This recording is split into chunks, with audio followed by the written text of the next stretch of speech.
We've got South Carolina State head football coach Buddy Pouge. He's accompanied by players Corey Fields and Patrick Godbolt. We will start with questions for the players only, and we'll dismiss the players. Coach, do an opening statement, and then we'll start with the players. We'll do an opening statement. Coach, it's all you. Thank you, Jesse. Good evening, everybody. Y'all endured an ugly whooping tonight. Congratulations to Coach Taylor and his crew. Those guys played really well. I thought they had a great plan against us, and we did not have one. I didn't think that we coached or played very well. I thought we've got two new coordinators, and at this point right now, it hadn't quite come together yet. But you know what? I was not really surprised at how this went. So at this point, I'm just looking forward to seeing where we go to from here.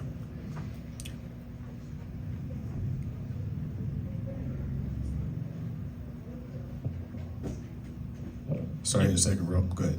You know, Kendrick Marshall, HBCU Sports. This is for Corey.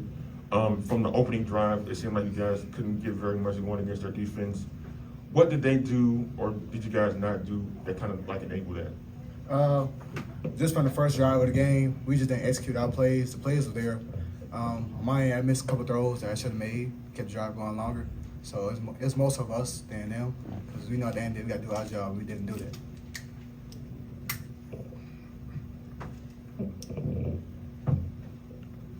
Charles Bishop inside the HBCU Sports Lab. And I wanted to ask guys, how difficult was it preparing for this team that essentially was a roster overhaul? I would say for this team, we didn't have much film on them. So it was going into the week, was going in kind of blind. We had an idea of what was going on from the spring game and what they did the last couple of years with DC at Alcorn. So it was going kind of blind, but at the end of the day, we got to do what we got to do out here. Can I add to that? Yeah, Coach You're exactly right. It was a little bit of a difficult preparation because we were trying to prepare for an offense basically from Liberty University, I think it might have been, and then we were preparing for Alcorn's defense. And they were a good bit different today than they were.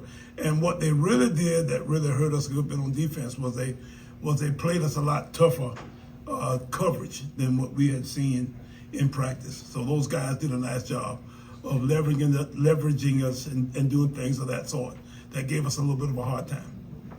Right here in front, bro. Emmanuel Glade to Crush Sports Talk. Patrick, talk to me from a defensive perspective. What did you see? Were they tougher than you expected? Was it something that you didn't see? From the defense, what did you see the Jackson State offense do tonight? Really, they were pretty fast at the wide receiver core, and like they just picked us apart with all the short passes basically, and we couldn't stop that. And that's what we got to go back on film, and we got to change that. Are you good? You're good right here. Hey, Coach Luke Hey, Luke, Williams. how you? I'm doing fine. You kind of clairvoyant. You said this team was going to be tougher than Deion's team. I knew they What would be. What went into that when you making that statement? Because I had worked against TC's teams, not necessarily his teams, but his teams before. And I had a pretty good idea that they'd be better prepared for us. They knew us better than the previous staff would have. And I also thought that they'd also restock talent-wise because they've got a pretty good deal on trying to find transfers. And they had a couple kids that kind of give you an indication from our state, a couple kids from in Beaufort County that that played really well for them. And I knew those kids from Walford because they had been in that program for 4 years. Can I follow yeah, up? go ahead. Yeah. You ever seen a team that come in with 70 new players? No, but you know what? That's not so unusual in the days. NIL, transfer portal, all that other kind of stuff kind of game. You see those kind of teams from time to time, especially when you get schools, who seem to have, a real feeling for that style of operational, I guess maybe the way they do their program operationally. So it works for them. And, I don't know if I'd be able to, do what they've done. You've got to have pretty good finances. Jackson is really doing really well in the financial end of athletics because of the fact that they got that big stadium down there and they're drawing really well. So you take that and put that together with a staff that's got pretty good know-how on how to go out and find guys. You know that thing is really coming together for them. They might really be a force in the coming years.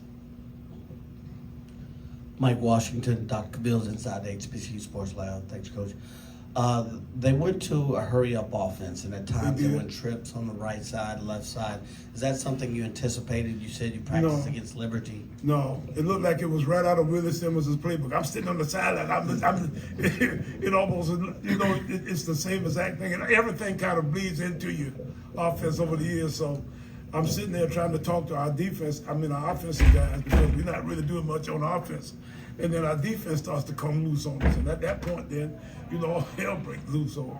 It was not a pretty sight over there on the sideline when they were hurrying up and we couldn't get them stopped and they were trying to move and then we couldn't get going on offense. So it was not a pleasant experience. Mason Smith with HBCU Legends. Corey, obviously this was a huge struggle for you tonight. What's kind of next for you to, as you go back and look at the film, but also the running back room, Reggie Leonard is really young, a lot of redshirt freshmen that got to see the field today. What were some powers you saw from them? Just be able to get them the ball and then make plays on the field, make certain guys miss the space, and just be able to run the football. Last year we kind of struggled, so this year seeing them go out there and run the football is a positive thing for us. Travis Boland, Thompson Democrat in Orangeburg. This is for the players. Did Coach Pugh's announcement Thursday have any effect on you guys tonight? I wouldn't say it did. I would have said it pumped the team up a little bit more, but we just didn't come out here and show that. That's basically it. For me, it's kind of shocking because I think Coach Pugh's gonna stay around for another 3 years or so. But for me, it was just like, Coach Pugh leaving, but I'm leaving the same year he's leaving, so it didn't really rub me too bad. Thank you, guys. Appreciate your time. Thank you.